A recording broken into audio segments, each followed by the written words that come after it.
52% पिछड़े वर्ग के लोगों को 52% आरक्षण दिलाने का काम हम लोग उत्तर प्रदेश में करेंगे।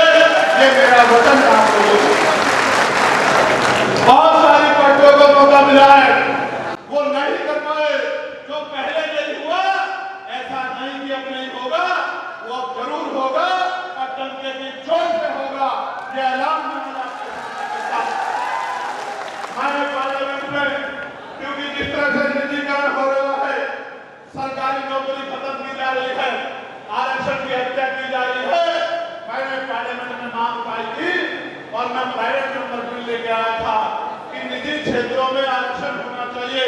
मैं आपको विश्वास दिलाता हूं, एक मौका आजाद समाज पार्टी को दो, पूरे उत्तर प्रदेश के निजी क्षेत्रों में आरक्षण की व्यवस्था लागू करने का काम एससी, बीसी और माइनॉरिटी के लिए हम लोग करेंगे। मेरी बात को आप याद रखना, याद रखना मेरी बात को, और गारंटी देंगे कि एक भी नौजवान बेरोजगार नहीं रहेगा। जो नौजवान पढ़ लिख लेगा उसको घर से बुला के रोजगार देने का काम हम लोग करेंगे। मेरी बात को याद रखना। अभी की सरकार तो कहती है कि रोजगार का ठेका हमने नहीं ले रखा है, मगर मैं आपसे बहुत जिम्मेदारी से कहता हूं कि हर एक व्यक्ति का ठेका हमने ले रखा है और सबको रोजगार देने का काम हम लोग करेंगे। जो सुविधा है, आउटसोर्सिंग है, ठेकेदारी है, उसको खत्म करके पक्की नौकरियां, चाहे सफाई कर्मचारी भाई हो या कोई भी भाग हो, और आज जो सुविधा पे लगे हैं उन सबकी संविधानिक नौकरियों को पक्की नौकरियों में बदलने का काम हम लोग करेंगे। ये बात में मैं आपको विश्वास दिलाने का काम करता हूं। जिनमें जमीन नहीं है उनको जमीन दिलाने का काम करेंगे, और जिनमें घर नहीं है उनको जमीन और पक्का घर बना के देने का काम हम लोग करेंगे। ये बात में मैं आपको विश्वास दिलाने कहना चाहता हूँ। साथियों, मैंने पार्लियामेंट में कहा था कि एजुकेशन पॉलिसी अच्छी होनी चाहिए। एजुकेशन पॉलिसी कैसी होनी चाहिए कि अभी तो जेब कटाई हो रही है।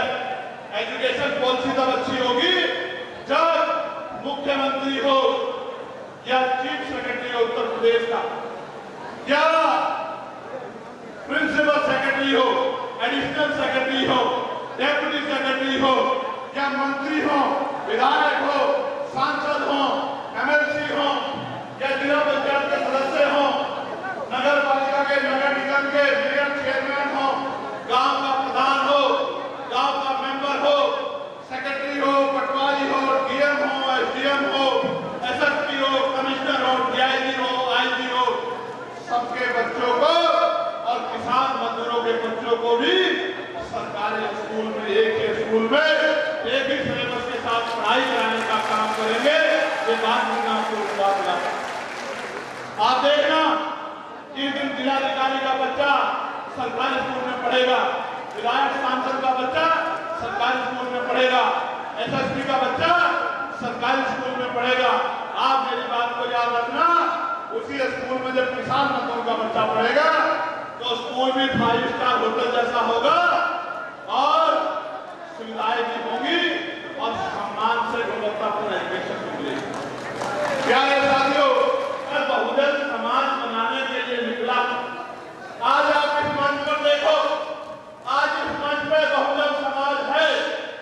यहाँ दलित समाज के लोग हैं, यहाँ पिछड़े समाज के लोग हैं, यहाँ महिलाएं हैं, यहाँ किसान हैं, यहाँ अल्पसंख्यक समाज, मुस्लिम, सिख, जैन, बौद्ध, ईसाई समाज के लोग हैं। असल बहुजन समाज ये है, यही बनाने के लिए हम लोग निकले हैं कि पहले बहुजन समाज बनाया जाए, फिर उसमें भाईचारा पैदा किया जाए, और जिस दिन आपने बहुजन समाज बना लिया, मेरी बात को याद रखना, ना उत्तर प्रदेश की राजगद्दी और ना दिल्ली की राजगद्दी आपसे दूर नहीं होगी मेरे लोगों। बस एक बार बहुजन समाज बना लो, एक बार बहुजन समाज बना लो। आज मैं धन्यवाद दूंगा 3 बदलाव के साथियों को। मैंने जगह जगह पर बैनर देखे, महापुरुषों के बैनर, मेरे दिल में अत्यंत प्रसन्नता हुई। हमें आगे भी इस कार्य को आगे बढ़ाना है।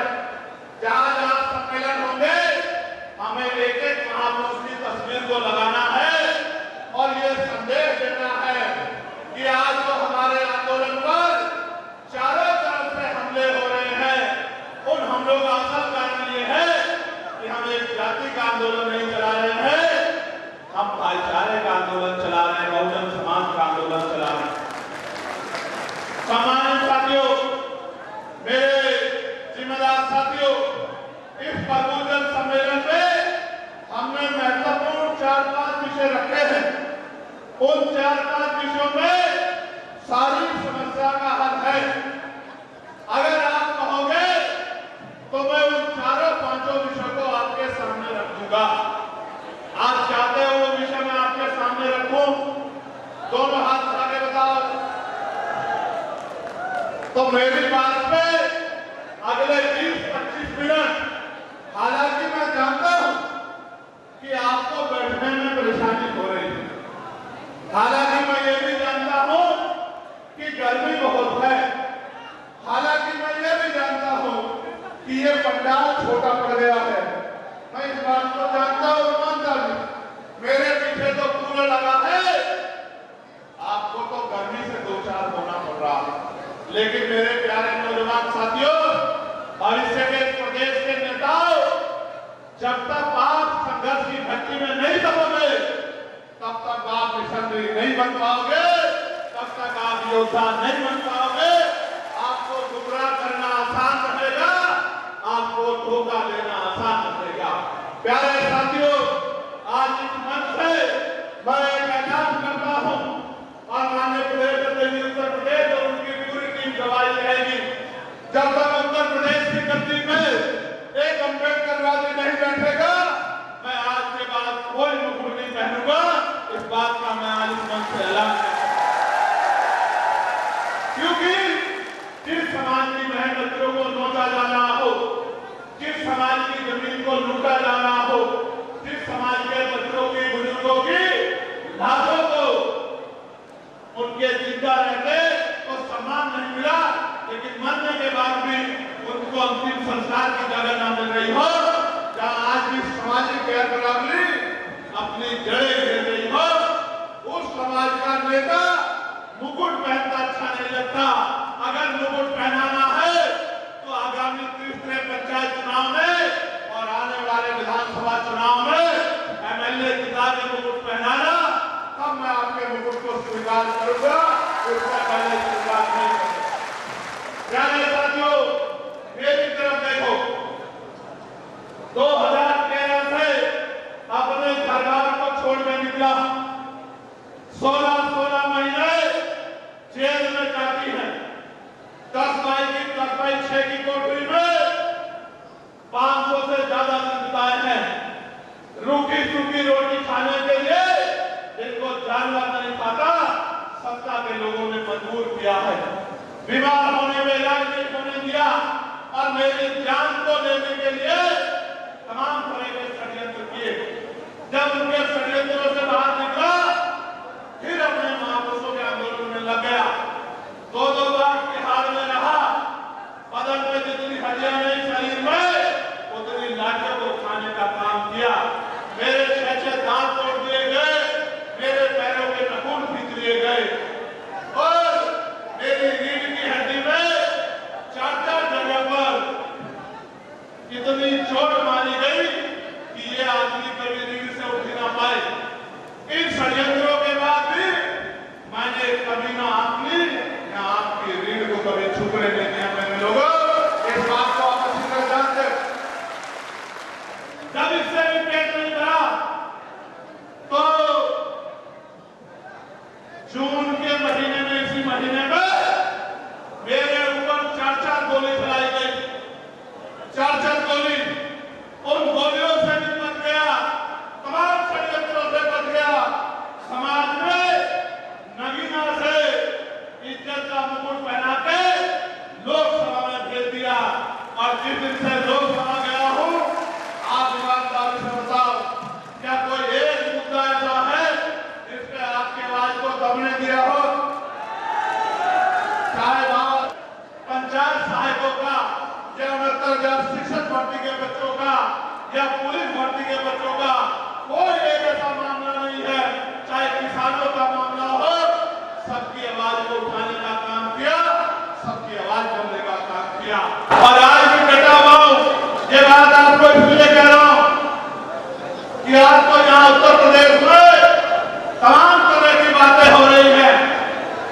एक दल तो जिसने दलितों से प्रमोशन में आरक्षण का अधिकार छीन लिया, वो आज दलितों की वोट को, पिछड़ों की वोट को लूटने का प्रयास कर रहे हमें समझदार बनना पड़ेगा, खबरदार होना पड़ेगा। हमें सबकी तरह निगाह दौड़ानी पड़ेगी, क्योंकि जब से लखनऊ का सम्मेलन हुआ है, विपक्ष हो या सत्ता, सबकी राजनीतिक जड़ें हिल गई है। क्योंकि लंबे वर्ग के हमारे कर्मचारी अधिकारियों को भी पदोन्नति में आरक्षण का लाभ देना चाहिए। इसके लिए हम लोग संघर्ष करने का काम करेंगे, और जब हम पे मौका मिलेगा, मैं वचन देके कहता हूं, जिस दिन सरकार बन जाएगी, पहली कैबिनेट में पिछड़े और दलित वर्ग के कर्मचारियों को प्रमोशन में आरक्षण का लाभ दिलाने का काम करेंगे। प्यारे साथियों, यहाँ जो आंदोलन को समझो, मैं बहुजन की बात क्यों कर रहा हूँ, मैं भाईचारे की बात क्यों कर रहा हूँ, क्योंकि जिस आंदोलन की वजह से आज मेरे तन पे कपड़े आए हैं, वो आंदोलन राष्ट्रपिता ज्योतिबा फुले ने चलाया, वो आंदोलन छत्रपति साहू जी महाराज ने चलाया, वो आंदोलन ईवी पेरियार रामा नायकर स्वामी ने चलाया, वो आंदोलन पेरियार लाल यादव ने चलाया, वो आंदोलन बाबा साहब अम्बेडकर ने चलाया, वो आंदोलन महामना रामस्वरूप वर्मा ने अध्यक्ष संघ के रूप में चलाया, वो आंदोलन संत छोटूराम के चौधरी महाराज सिंह भारती ने चलाया, वो आंदोलन बाबू जगदेव प्रसाद कुशवाहा ने और जनरल कपूरी ठाकुर ने चलाया, वो आंदोलन बाबू शिवदयाल चौरसिया ने चलाया, वो आंदोलन सत्यनारायण प्रजापति जी ने चलाया, वो आंदोलन क्रांति के नायक परमानंद लोधी जी ने चलाया। आपको अपना और पराये को पहचानना पड़ेगा। न आजादी से पहले और न आजादी के आज तक आपके आंसुओं को देख के किसी ने आपकी मदद नहीं की। आपके अपने बीच के लोगों ने, आपके इस परिवार के लोगों ने, जो परिवार मैंने आपको बताने का काम किया, इन्हीं सब महापुरुषों ने आंदोलन को चला के, चाहे वो मानवर काशीराम साहब रहे हो या मानवर दीनदयाल वाल्मीकि साहब रहे हो, इन्हीं महापुरुषों ने आंदोलन चलाया। तो बताओ, जिन महापुरुषों ने आंदोलन चलाया, हमें गुलामी से निकालने का काम किया, क्या हम उन महापुरुषों के वंशजों से भाईचारा बना के आगे बढ़ना चाहिए, नहीं बढ़ना चाहिए? बताओ, बढ़ना चाहिए, नहीं बढ़ना चाहिए? क्या अपने ही भाइयों से लड़ना चाहिए? बताओ। बहुत अच्छे।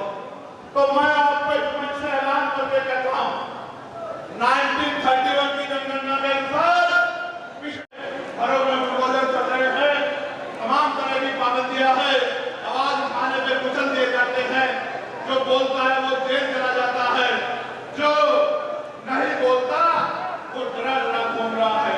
मैं आपसे भी कहने आया हूं, एकजुट होकर आजाद समाज पार्टी के साथ खड़े हो जाओ। आपकी तरफ आग उठाने की हिम्मत भी कोई नहीं कर पाएगा। मेरी इस बात को अभी याद रखना। प्यारे साथियों, अभी जब मैं एंट्री कर रहा था, एक भाई ने मेरे हाथ में कागज का एक टुकड़ा दिया, एक फाइल है। शायद वो फाइल उनकी जमीन पे सामंतियों ने कब्जा कर लिया है। मैं विश्वास दिला के कहता हूं, एक बार कागज मिलने दो, किसी सामंती की हिम्मत नहीं होगी कि किसी गरीब की जमीन की तरफ हाथ उठा दे या किसी गरीब की बस्ती की तरफ हाथ उठा दे। मेरी बात को याद है। प्यारे साथियों, मैं आपसे भी कुछ मांगना चाहता हूं कि आप मेरी मदद करोगे? दोनों हाथ उठा के बताओ, करोगे नहीं करोगे? प्यारे साथियों,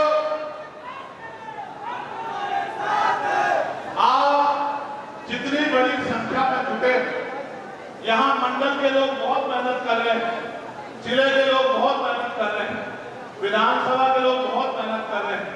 मैं आपसे कहना चाहता हूं, एक दिन के सम्मेलन से काम नहीं चलेगा। अगर आप सच में मुझसे प्यार करते हैं, आपके अंदर सच में दर्द है, आप सच में गुलामी की बेड़ियां काटना चाहते हो, तो घर घर जाके जो बात मैं पार्लियामेंट में बोलता हूं, जो बात मैं मंचों पे बोलता हूं, उस मेरी बात को घर घर तक पहुंचाने का काम करो। क्योंकि मीडिया आपको दिखाने का काम नहीं करेगा, मीडिया आपको बहुत दिखाने का काम नहीं करेगा। ये मीडिया, मुझे इनके बारे में ये कहना कि इसी मीडिया ने हमारी बड़ी नेता के खिलाफ 1996 में एक ऐसी फर्जी खबर चलाई थी कि उनकी 13 साल की बेटी है, और उनको अपमानित करने का काम किया था। मैं इस मीडिया के ब्राह्मणवादी मनुवादी चरित्र को जानता हूं, इसलिए आपसे कह रहा हूं कि अगर ये मदद ना भी करे तो आप मेरी बात को लेकर घर घर तक जाया करो और लोगों को बताया करो कि भाई चंद्रशेखर आजाद ने कहा है, वो आपसे चाहते हैं, वो आपका हाथ पकड़ के खड़े हैं, जान को दांव पे लगा के खड़े हैं। आप भी एक मौका आजाद जी को दे दो, एक मौका भाई चंद्रशेखर को दे दो, एक बार उनकी ताकत बना दो, एक बार उनको मौका देके इस गुलामी की बेड़ियों को काटने में मदद करा दो। करोगे नहीं करोगे इस बात को? अगर आप मेरी बात को मान जाओ तो ये कहा गया है कि संघर्षों के साए में घनघोर जवानी चलती है और इतिहास उधर से जाता है जिस ओर जवानी चलती है। और जवानी किधर है? जवानी किधर है मैं आपको बताता। जवानी इधर है कि जहां लोग पैसों पे नहीं जाते, जहां लोग शराब पे खाने पे नहीं जाते, जहां लोग सुख सुविधाओं में नहीं जाते, वो नौजवान गर्मी के इस 50 डिग्री टेम्परेचर में जहां सीधा तान के बैठा है, ये शक्ति है हमारी। प्यारे साथियों, महापुरुषों ने कहा है दूसरों के पैरों से अच्छी होती है अपनी झोपड़ी। जहां आप अपने घर में हो, इज्जतदार हो, मालिक हो, इधर उधर जाओगे अपमानित होते रहोगे, पिछलक्कू बने रहोगे, पूंछ बने रहोगे। पूंछ बनने से अच्छा है कि मूंछ बन के ताज बन के अपने महापुरुषों के आंदोलन को चलाना, क्योंकि उन आंदोलन के संघर्ष की वजह से आज हमें यह अवसर मिला है। हम संघर्ष करेंगे तभी आने वाला कल सुनहरा होगा, तभी आने वाली पीढ़ियों के हिस्से में संविधान का सुख बचेगा। बताओ संविधान की रक्षा करनी है नहीं करनी है? बताओ, जोर से बताओ, करनी है नहीं करनी है? जोर से बताओ, करनी है नहीं करनी है? तो संविधान की रक्षा तभी कर पाओगे जब राजकाज बना दोगे, क्योंकि जिनका राजकाज होता है पुलिस उनके कहने से काम करती है, एडमिनिस्ट्रेशन उनके कहने से काम करता है, योजना बनाने की ताकत उनके पास होती है।